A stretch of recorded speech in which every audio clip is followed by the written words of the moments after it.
দেশের রাজনৈতিক দলগুলোর সঙ্গে মত বিনিময় করবেন অন্তর্বর্তী সরকারের প্রধান উপদেষ্টা ডক্টর মোহাম্মদ ইউনূস। আগামী শনিবার বিকেল ৩টা থেকে রাত ৮টা পর্যন্ত দলগুলোর সঙ্গে মত বিনিময় অনুষ্ঠিত হবে। বৃহস্পতিবার ২৯শে আগস্ট এক সংবাদ বিজ্ঞপ্তিতে প্রধান উপদেষ্টার প্রেস উইং সূত্র এ তথ্য জানিয়েছে। সূত্র জানিয়েছে, দেশের সার্বিক পরিস্থিতি, সংস্কার এবং আগামী নির্বাচন নিয়ে রাজনৈতিক দলগুলোর সঙ্গে সরকারের আলোচনা হবে।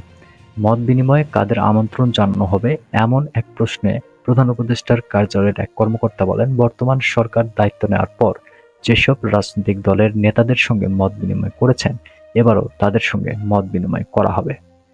তবে আগের বৈঠকের মতো এ বৈঠকেও আওয়ামী লীগ সহ তাদের জোটের কোনো দল মত বিনিময়ে থাকবে না বলে জানা গেছে। বৃহস্পতিবার বিএনপির মহাসচিব মির্জা ফখরুল ইসলাম আলমগীর সহ দলটির ৩ নেতার সঙ্গে সোয়া ১ ঘণ্টা বৈঠক করেন প্রধান উপদেষ্টা ডক্টর মোহাম্মদ ইউনূস। এ সময় বিভিন্ন বিষয় নিয়ে আলোচনা হয়। বৈঠক শেষে মির্জা ফখরুল বলেন, প্রধান উপদেষ্টা আলোচনার জন্য ডেকেছিলেন। আমাদের প্রায় সোয়া ১ ঘণ্টা আলোচনা হয়েছে।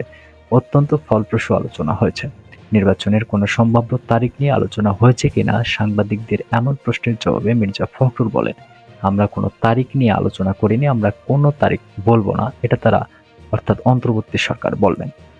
কয়েকদিন ধরে বিএনপি সহ সমমনা কিছু দলের নেতারা পরবর্তী নির্বাচন আয়োজনে প্রধান উপদেষ্টার রোডম্যাপ জানতে চেয়ে বক্তব্য দিয়ে আসছেন।